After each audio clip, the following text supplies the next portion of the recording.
ബാംഗ്ലൂരിലെ തിരക്കുകളിൽ നിന്നൊക്കെ മാറി ഒരു സ്ഥലത്ത് പോകാൻ വേണ്ടി വിചാരിച്ചു. അങ്ങനെ എത്തിയൊരു സ്ഥലമാണ് കോളാറിന് 15 കിലോമീറ്റർ അടുത്തുള്ള നരസാപുര എന്നിട്ടുള്ള ഒരു ഗ്രാമപഞ്ചായത്ത്.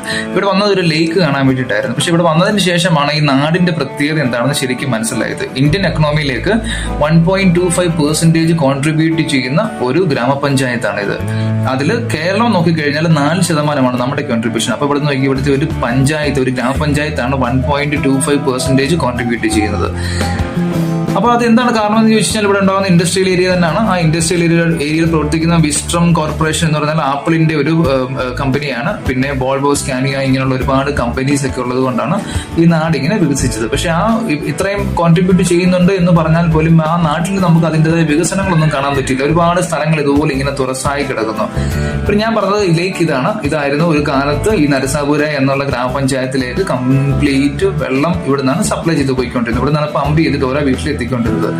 പക്ഷെ നമുക്ക് ഏത് വികസനം ഉണ്ടായാലും അതിനൊരു ദോഷഫലമുണ്ടല്ലോ എന്ന് പറയുന്നത് പോലെ ഇങ്ങനെയുള്ള ഇൻഡസ്ട്രിയൽ ഏരിയ ഒരുപാട് ഉള്ളത് കൊണ്ടാണ് ഈ ലേക്ക് ഇപ്പം ഉപയോഗിക്കാൻ പറ്റാത്തത്. പഞ്ചായത്തിൽ നിന്നുള്ള സ്ട്രിക്റ്റ് ഓർഡർ ഉണ്ട്, ഇവിടുന്ന് വെള്ളം എടുത്ത് ഉപയോഗിക്കാൻ പാടില്ല എന്നുള്ളത്.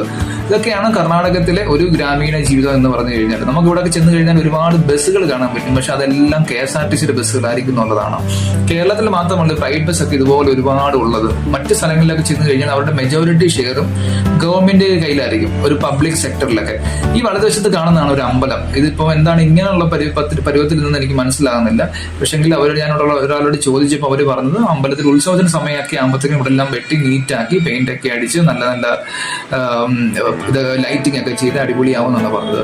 ഇതാണ് ഞാൻ പറഞ്ഞ ലേക്ക്. ഇന്ന് ഉപയോഗിക്കാൻ പറ്റാത്ത ഒരു ലേക്കാണ്. ഇതിന്റെ പരിസരത്തുള്ള കുഴൽക്കിണറിൽ പോലും വെള്ളം ഉപയോഗിക്കാൻ പാടില്ല എന്നുള്ളതാണ്. അതിന്റെ തൊട്ടടുത്ത് കണ്ട ഒരു അമ്പലമാണ് ഇത്. പക്ഷെ ഇതിന്റെ പ്രതിഷ്ഠ ഏതാണെന്ന് കണ്ട് എനിക്ക് മനസ്സിലായില്ല. പിന്നെ അതിന്റെ ഫ്രണ്ടിലത്തുള്ള കവാടമൊക്കെ ശ്രദ്ധിച്ചപ്പോൾ ഇതൊരു ദേവീക്ഷേത്രമാണെന്നങ്ങ് തോന്നിപ്പോയി. നല്ല രീതിയിലാണ് അവർ മെയിൻറ്റെയിൻ ചെയ്തിരിക്കുന്നത്. ഞാൻ ചെന്ന സമയത്ത് ചെറിയൊരു മഴയൊക്കെ ആയതുകൊണ്ടാണ് ഈ റോഡൊക്കെ ഇങ്ങനെ ഇച്ചിരി ചള്ളയൊക്കെ ആയിട്ട് കാണാൻ പറ്റുന്നത്. ഇതിന് മുമ്പ് ഞാൻ ഒരു പ്രാവശ്യം പോയപ്പോൾ വളരെ നീറ്റ് ആയിട്ടാണ് അവരത് മെയിൻറ്റെയിൻ ചെയ്തുകൊണ്ടിരിക്കുന്നത്. അപ്പൊ ഞാൻ അവിടെ നിന്ന് കുറച്ച് നേരം വീഡിയോ ഒക്കെ എടുത്ത് കഴിഞ്ഞപ്പോൾ ഒരാൾ ഇങ്ങനെ സൂക്ഷിച്ച് നോക്കുന്നുണ്ടായിരുന്നു. ഈ പോകുന്ന കാഴ്ചയാണത്. അപ്പൊ ഞാൻ അവിടെ നിന്ന് വീഡിയോ എടുക്കുന്ന പുള്ളിക്ക് ഇഷ്ടപ്പെടാൻ സാധ്യതയില്ല എന്താണെന്ന് ഇങ്ങനെ വിചാരിച്ചിരിക്കുമ്പോൾ പുള്ളി എന്റെ അടുത്തോട്ട് ഒന്ന് ചോദിച്ചു. പുള്ളി രാവിലെ ഒന്നും കഴിച്ചിട്ടില്ല, എന്തെങ്കിലും കഴിക്കാൻ ഇത്തിരി പൈസ എല്ലാം കൊടുക്കാമെന്ന് ചോദിച്ചിട്ട്.